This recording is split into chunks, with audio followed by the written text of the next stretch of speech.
If you want to be able to power off or restart your OPPO Reno 15 without using any of the buttons on the right side of the phone, we have two ways that allow you to do so. The first option is to go to Settings on your phone.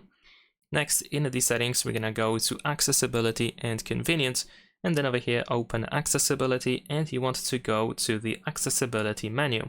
We need to enable this shortcut over here, press Allow, and then we can use the shortcut button to find the power button over here.